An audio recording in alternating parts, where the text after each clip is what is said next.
Друзья мои, приветствую всех вас на своем канале. Меня очень часто спрашивают в комментариях, как же я ухаживаю за своими хвоями. Поделитесь секретами. Вы нам только показываете, как у вас прекрасно растут хвои, а вы расскажите свои секреты. Поделитесь своими какими-то фишечками по уходу за хвоями. Ребята, у меня нет никаких секретов от вас, тем более в уходе за хвоями. Я сама аматор, начинающий хвоевод, хвоелюб, цветовод, квитколюб. Короче, девочки, что я могу сказать? Через 2 года активного занятия выращиванием этого прекрасного растения, лианы, хвои. Я могу вам сказать, что она в принципе подходит, ей подходит уход, как за всеми комнатными растениями, в основном, да. Но даже где-то и легче, потому что она не требовательна так, как, например, антуриумы, там, алоказии, к влажности воздуха. И поэтому в наших условиях, в наших квартирных условиях она прекрасно приживается. Главное следить за поливом. Самое главное знать показатели влажности у вас в квартире, в доме, где вы будете выращивать это растение. Любой вид из линейки хвой, так я скажу. И вы поймете, как часто вам поливать. Если у вас сухой воздух в квартире, как у меня, например, 25-30, только в межсезонье, и когда ветер с моря в любую пору року, в любой сезон, у нас влажность высокая, потому что Черноморское побережье. И когда я вижу 70% на своем гигрометре, я их, конечно, не спешу поливать. Понимаете? Я знаю, что они из воздуха возьмут влагу. Если же влажность 25-20, бывает 10 в отопительный сезон, конечно же, я поливаю чаще. Чем я поливаю? Я поливаю чаще всего с применением удобрений. Удобрения я использую для орхидей, так как у меня много орхидей, остается много удобрений, и я в такой, знаете, в минимальной дозировке использую удобрения для орхидей. Если у меня осталась вода от полива орхидей, я ее этой же водой поливаю хвоей. А бывает у меня полив вот этой локации. А в этой локации у меня все, и хвои, и орхидеи, и алоказии. Всем достанется одно и то же. Нет у меня избирательного подхода к разным видам растения. Поэтому им нравится. И поэтому я даже себе не забиваю голову, какое удобрение мне использовать, какую там добавку.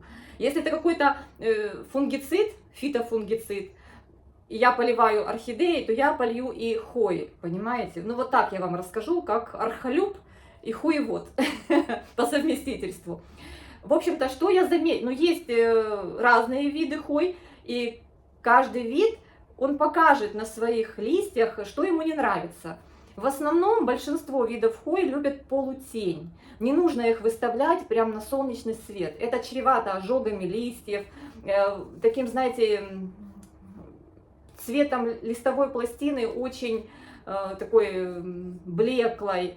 Ну, в общем, вот так вот. Лучше где-то так подальше от источника света. У меня хвои растут и на окнах, под лучами солнца, ну, притенение летом. И растут они у меня на стеллажах под освещением 18-ваттным. Лампы 6000 кельвинов, меня спрашивали тоже об этом. И 18 ватт лампы на моих стеллажах. Расстояние между полочек на стеллажах, вот здесь большие, а есть такие, что по 40 сантиметров, по 35 сантиметров. В общем-то, ничего такого. В общем, покормили, поставили в полутень, все, дали опору. Вот я почему держу EPS, по-моему, да, EPS 260. Она сегодня у меня упала. А упала почему? А потому что уже верхняя часть наросла. Листья тяжелые у нее, красивые, видите? И я уже поняла, что сигнал в мой мозг пришел, что надо пересаживать. Растение меня само позвало, говорит, давай, давай, пересаживай. И тут вот становится вопрос, во что я высаживаю свои хвои. Значит, у меня стандартная смесь, которую я собственноручно изготавливаю, смешиваю. Это у меня вот эти вот такие горшочки я использую при посадке в последнее время, как автополив, видите, на фитиле. Это универсальный грунт плюс разрыхлители, перлит и Сирамис. Вот здесь я сейчас как раз собираюсь пересадить вот эту хою, мы с вами сейчас пересадим. Вот как раз таки в эту смесь. Только я сейчас не знаю, может еще перлита добавлю, там его маловато. Даже в начале своего увлечения, это я перемешиваю с вами разговариваю, в начале своего увлечения, ребята, я даже высаживала хои, используя хороший грунт для цитрусовых. Мне нравится компассановский грунт, и они прекрасно шли в рост. Я пытаюсь до Икеи прислонить, она падает. Компассановский грунт для цитрусовых, он обогащен различными добавками. После того, как в него высаживаешь растения, можно в течение полугода не вносить никаких подкормок. Это очень удобно и прикольно. Как раз таки старт растению дается, и там есть все необходимое для роста и развития. Сейчас, вот в данный момент, я уже перешла на другой тоже универсальный грунт, Квитка нашего местного производителя. Но мне он не понравился. Вот не понравился, потому что он берется комом на поверхности через время. То есть, когда грунт начинает верхний слой просыхать, как в огороде, получается вот такой, знаете, не пушистый грунт, а прям вот такой вот, хоть ты его разрыхляешь, он берется комом. Поэтому я уже, конечно, вот здесь добавила его, так как он у меня еще есть, не хочу его выбрасывать. Но я купила компассановский универсальный, так как компассановская смесь для цитрусовых намного дороже, чем компассановская универсальная. Я купила универсальную. Буду пробовать высаживать в компассановскую универсальную. Есть ли у меня хои, которые посажены в неорганические компоненты? Есть у меня одна хоя, одна, которая высажена у меня в эти шарики, в гидропонику, в плагрон. Сейчас я вам покажу. Это самая капризная хоя, которая у меня есть. И называется она Тедди Бир. Ну вот это Тедди Би.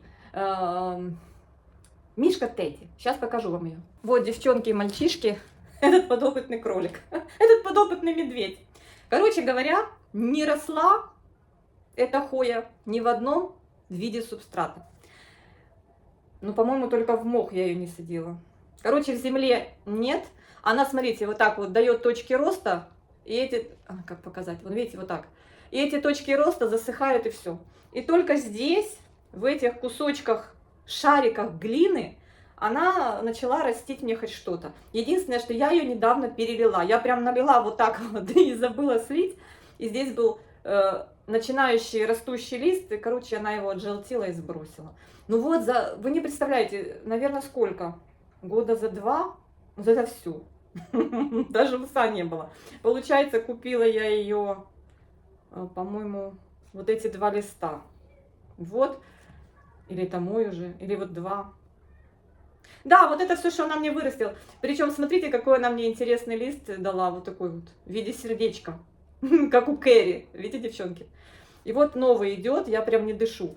Я прям не знаю, конечно, надо было, может быть, ей организовать, скорее всего, вот в этом грунте фитиль. Вот как. А знаете что? Давайте мы сейчас ее разберем. Вот прям мне сейчас идея стукнула в голову. Я уже забыла про EPS 260. Ну, ее быстро пересадить. И мы вот в такой горшок на фитильный полив ее посадим в шарики. Это же быстро. И заодно посмотрим, что у нее здесь. Ну, это, наверное, месяцев за 6, даже больше.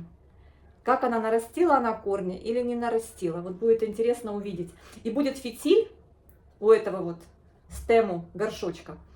И будет мне понятно, когда ее поливать, когда нет. То есть я буду просто набирать вот сюда водичку, наливать. Видите, как удобно. Вот сюда налил. Жалко, что нет таких горшков прозрачных. Хотя они зарастут зеленью. Девочки, все, сейчас я разворачиваюсь. У меня идея фикс. Я давно хочу разобрать. Мне всегда интересно. Здесь просто не видно корни, потому что стакан весь зацвел. В общем, я разворачиваю камеру. И мы с вами начинаем пересадку 2 хой. Вот этой вот и вон той. Вот это вот, вы спрашивали про уход. Вот так вот и целый день. Пересадки, полив, подвязка, если идет куст. Вот тут у меня, кстати, подарочная моя, помните череночек, который мне подарила Татьяна? 2 листика, такой маленькая ножичка была. Вот это, как она называется? Ой, не Белла. Боже мой. Короче говоря, смотрите, я вот вообще даже пожалела. Там вот такой был маленький череночек, и я воткнула, даже не насыпала ребенку полный стакан земли. Просто вот так вот полстаканчика насыпала, смотрите, сколько, видите, мини-бель. Что мне такое красивое название? Мини-бель. У нее вот так один листик может быть вот такой варигатный, другой просто зеленый, и так они чередуются. И вот смотрите, какой у меня уже ус. Я молодец. Кто молодец? Я молодец. Вы говорите, как ухаживать за хвоями? Очень просто, с любовью, с заботой и с теплом. Я знаю, что вы точно так же все это делаете. Здесь у нее точно такой грунт. Смесь универсального грунта квитка, перлита, серамиса. Видите, серамис красненький. И вот так у нее тут прорези. И так сюда раз. И там водичка, она раз подпила, и все. И вот уже скоро-скоро будем ставить палочку. Мне нравится. Она так прикольно цветет. Я недавно видела обзор. Девчонки там показывали такие красивые зонтики. Говорят, очень ароматная. Наверное, если слишком ароматная, я против. Я не слишком люблю вот эти слишком ароматные хвои а-ля карнозы. Карноза просто. Хотя вот у меня карноза триколор. Вот она у меня здесь, просто я вам ее сразу покажу. Сейчас, девчонки. Во, триколор. Я засидела себе ноги. Карноза триколор. Вот у нее новый. Я вам говорила, что она не растет, но она исправилась. Начался рост вот здесь нового усика. И вот она, кстати, когда она так красиво цветет, прямо великолепно. И она пахнет очень ненавязчиво. Она мне нравится, хотя тоже карноза. Так, все, девочки, разворачиваемся и будем искать ножки у Мишки. Будем пересаживать. Так, я достала свои горшочки. Надо его собрать. Это мы сейчас для Мишки будем. У меня прям любопытство. Девочки, кстати, собираемся в отпуск на недельку в Карпаты. Вас брать с собой в Карпаты? Или вы сами съездите? Мы еще не решили, какого числа. О, что-то этот прям так легко входит. Удивительно. Обычно так тяжело вставляется. Девочки, а он треснутый. Представляете? Я не видела. Ну ладно, другой. А что ж такое? Это видно, может быть, и я. А может быть, так... Нет, это не я. Треснутый. Вот, блин. Тут целый. Я же смотрю, думаю, что-то странно так тяжело обычно вставляется. Это вот они тяжело вставляются. Новый, представляете, новый. Я думаю, что за шов здесь? Треснутый, будет подтекать. Все, блин. Все против нас. Ну ладно. Потом посмотрю. Ну вот что. Один горшок минус. Ладно, ладно. Может, так какую-то посажу, которая не сильно прям любит пить. Короче говоря, запланировали поездку, но еще толком не решили. Ну, решили куда, в какую сторону, в каком направлении. Но не решили еще ничего с местом жительства. Так, все, достаем Тедика. Тедика достаем. Видите, как удобно ссыпать шарики. Ой, что он там прирос? Это же шарики не вытряхиваются. Слушайте, гляньте, как он прям обхватил эти шарики. Прям обхватил. Девчонки, гляньте. Прям с ними сроднился. Это что, такая получается у него корневая? Как это он прямо их держит? Ну ладно. Вот из-за того, что вот такая вот получилась картина маслом, из-за света, вот так стаканчик покрылся водорослями. Может, здесь такого не будет, потому что здесь... Ой, тут больше объем, надо больше шариков. Сейчас пойду за шариками, ребят. Здесь свет не будет проходить к корням через стенки горшка. И я думаю, что ему будет намного комфортнее. Так, сейчас, девчонки, иду еще шарики намою. Так, бегу, намыла этих шариков, он целую ложку.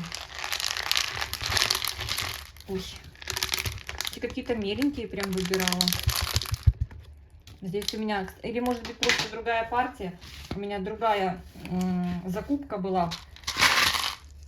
Поэтому, возможно, они покрупнее. Те были поменьше.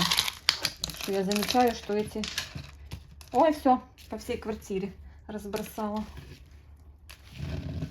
Я очень надеюсь, что он здесь на фитильном поливе начнет нормально расти. Девочки, у кого красивый вот этот Мишка Тедди? В чем он у вас растет? Поделитесь.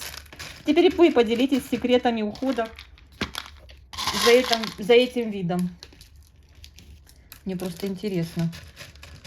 Ну, я говорю, у меня начал растить листья именно вот здесь. Ой, большие сильно. Да все, уже можно не насыпать. Ну, тут под листики чуть-чуть. Дело в том, что писали мне тоже, спрашивали в комментариях, чем разница между вот этими шариками палагрона с обычными шариками, с обычным керамзитом. Девочки, ну здесь, в принципе, разница в том, что структура может быть, возможно, другая немножко. Ой, сильно большие уберу, хочу маленькие. Знаю, что когда в керамзит высаживаешь, и при поливе вода, которая вниз стекла, она равномерно не распределяется, так как здесь. Здесь, если вода в закрытой системе, ты высадил их, и вода вниз стекла, она потом от шарика к шарику передается по всему объему горшочка. Вот так. Так, ну вот так. Теперь надо принести водичку и ему сюда налить. Сейчас принесу. Вот у меня вода, она с микохелпом. Я поливала орхидеи. И вот у меня вода с микохелпом. Вот в это отверстие наливаем прям полный. Ну, там есть отметка максимум, по-моему, чтобы не доставал дна горшка. Хотя я не думаю, что это прям принципиально. Ну, вот так, хватит. Хватит, хватит. Вот, шнурочек мокрый. Будет пить. Я буду смотреть, как он будет пить в этом горшочке. Вот это очень быстро выпивает, но единственное, что мне не нравится в этих горшках, вот это вот хлорелла. Ну, она снимается и моется периодически. Здесь еще мокрый горшочек. Я буквально перед отъездом хочу всех пролить, пооставлять всем вот здесь воду, полный этот вот, чтобы хватило на неделю. Думаю, что так и сделаю. Это моя ледяная хоя Айсенсис. Вот она вот так вот, листики лодочки у меня растит. Стоит влажноватая. Немножко даю просохнуть после того, как этот резервуар становится пустой. Она еще немножечко вот в таком альденте состоянии, во влажном находится. И когда я вижу, что уже подсыхает верхний слой, то я опять заполняю полностью резервуар. Вот такая вот наша жизнь растеневода, хуелюба, орховода. Так, девочки, ну эту я здесь пока оставляю, мини-бель. Пускай еще растит свой усик, пускай еще в этом количестве грунта посидит. Так, я тут недавно поставила уже опору фунги, да, это фунги подарочная мне. Вот она такой уз дала, смотрите, уже ух, и бежит, но потом она уже будет растить новые листики. Ну, она еще вроде как влажная, хотя нет, уже можно ее полить. Она просто в таком обычном стаканчике сидит. Надо ее еще, конечно, вижу, подушевать. Уже такая не очень. Она что-то у меня как-то поменяла цвет листьев. Совсем другой был цвет. Я ее убрала вообще, ну как не в солнце, в тень убрала. И у нее вот этот сплэшик симпатичный пропал. Я ее опять вынесла сюда, поставила ее пока здесь. Так, ну что, теперь у меня мой красавчик, который был сегодня виной всего происходящего этого репортажа. Это вот этот красавец. Очень он мне нравится, прям великолепная хоя. Сейчас я ее тоже пересажу вот в такой горшочек. Я уже его приготовила, вот он здесь стоит. Осталось только установить штатив, его извлечь и засыпать новой порцией грунта. Так. Надеюсь, что по высоте он здесь все нормально будет, подойдет. Так, я вот так, чтобы сильно не сорить, помну стаканчик. Уже грунт практически не ссыпается. Видите, что тут внизу? А, это я пенопласт добавляла. Ну ладно, пусть будет. О, отлично, отлично. Скажете, что не ссыпала грунт? Это свежая посадка, поэтому... Так, мне надо относительно... Я же хочу опору еще поставить. Вот опора. Вот так он будет к опоре крепиться. Сейчас я сразу же... Опора вот такая у меня арка из акрила. Очень мне нравятся эти опоры, прям замечательные. Девочки, кому У кого есть желание приобрести срезы, звоните, пишите в Facebook Аня Ярощук. Так, вот эти крепежи не очень, надо идти за заколочками. Видите, вот здесь схватила пока временно. Надо еще одну заколочку сюда, и здесь прихватить заколочкой. Он, конечно, потом схватится этим усиком, но надо пока временно его здесь чем-то прихватить. Я его прицепила, теперь можно обсыпать земелькой. Выровнять, ничего тут не видно из-за его красивых шикарных листиков. Очень удобная вот эта, девочки, лопатка. Мне писали, и действительно так оно и есть. Ой, там какой-то кусок в грунте. Вот в этом универсальном грунте попадаются вот такие куски какой-то древесины непонятной мне, что это такое. Наверное, коковолокно или бог его знает что. Так, засыпаем. Универсальный грунт с разрыхлителями. Так.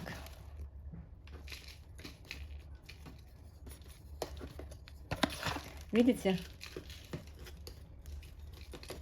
Ой, уже она стоит. Уже я чувствую, что все нормально. Мы хорошо уже держимся. Опять-таки, я думаю, что эта посадка ненадолго. Ну, хотя бы на год было бы неплохо. Я немножко утрамбую. Прям руками. Вот так. Конечно же, полью. Естественно, какая-то часть грунта высыпется в поддон. Не без этого. Так, ну что там? Все. Главное, чтобы опора держалась. Потом, когда пролью, и через время буду смотреть, может быть, придется еще грунта досыпать. Я их рассыпала тут прям вообще, видите? Я потом это все сыплю обратно в это корыто. Так, ну вот здесь есть, говорю, это добавка. Ой, же заканчивается. Микахелп. Не берет уже, надо откручивать. Вот так по чуть-чуть, по чуть-чуть прольем, чтобы вода немножко увлажнила новую порцию грунта. Здесь вот надо еще раз схватить. Вот здесь вот повыше надо схватить, вот в этом месте.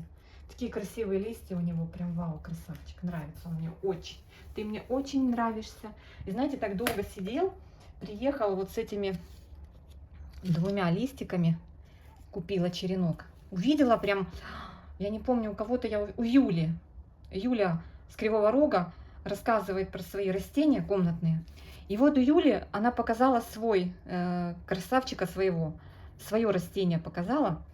И я прям влюбилась в эти листья.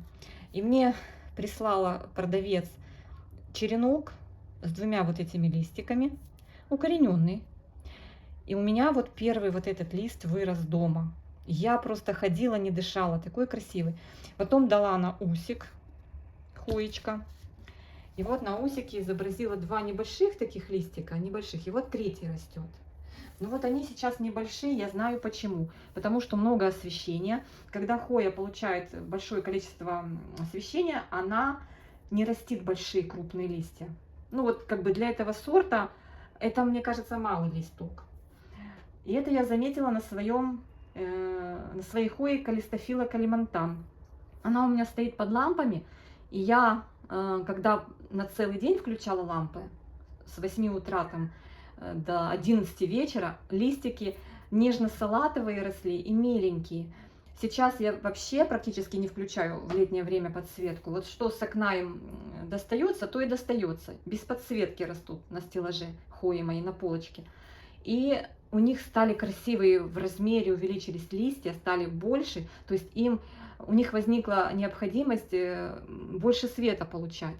И они увеличили свою, вот надо не трогать, они не любят, когда трогаешь вот эти, куда-то гнешь усики.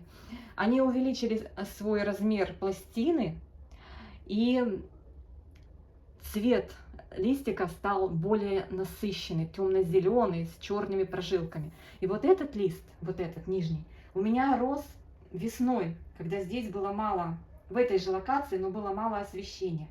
А в солнечные дни начал растить этот вид хои, вот такие небольшие листочки. Понимаете, девочки?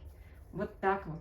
Это все я делаю из своих наблюдений. Все эти умозаключения из моих наблюдений за этим прекрасным видом растений. Так, ну считаем, что мы посадили, да? Может еще полить. Видите, сыпалась земля, но я потом все это высыплю аккуратненько. Она немножко порастет, укрепится. Буду уезжать, обязательно налью водички. Вообще мне надо всех полить перед отъездом. Это будет грандиозное шоу по поливу. Ну, в смысле, шоу без съемки. Это будет просто, наверное, с утра. Это раз, сейчас я вам скажу, раз локация. Первая здесь. Вторая локация в зале с хоями и с орхидеями. И третья локация кухня. 2 немаленьких стеллажа, подоконник в кухне и полка. Короче говоря, надо часа по 2 на каждую локацию. Но здесь надо побыстрее. Тут, наверное, быстрее. Но у меня меньше 2 часов не получится. Я как начинаю, мне надо часов 6 только поливать. Ну, ладно, справимся. Кто сказал, что не справимся? Справимся. В общем, вот так, друзья мои. Просто буду поливать водой. Когда я поливаю с какими-то добавками, я пока разведу, пока этого... А я просто буду перед отъездом поливать просто обычной, ну, необычной, отфильтрованной водой. В общем, друзья мои, вот такие мы сегодня молодцы с вами. Поухаживали, совершили уход за этими прекрасными растениями. Вот, пересадили 2 хоечки в органический субстрат с разрыхлителями и в неорганический. Будем наблюдать. Мне прям интересно, как будет работать вот фитиль в этом горшочке с флагроном. Прям интересно, как он будет тянуть воду. Вообще, эта веревочка хорошо тянет воду. Прям я даже сначала пугалась, думала, что ну все, будет сильное переувлажнение. Ну нет. Ну, в зимнее время надо будет не наполнять резервуар, если в прохладе они будут содержаться, не в жаре, а просто поливать сверху. Там что стечет, то стечет. То есть сейчас летом в жару наполняю полностью резервуар, а зимой, конечно, я так делать не буду. Все, всем обнимашки, всем мирного неба, всем красивых, здоровых растений, вам здоровья, благополучия, всего самого-самого наилучшего от души. Жду вас в комментариях, пишите свои интересные наблюдения за этим прекрасным видом растений. И вот расскажите мне, вот у кого есть вот это вот чудо-юдо. Я все думала, что у него должны быть длинные, широкие листья, но тут на тебе, милое сердечко. Не расстраивайся, на тебе сердечко. Все, друзья мои, пока-пока.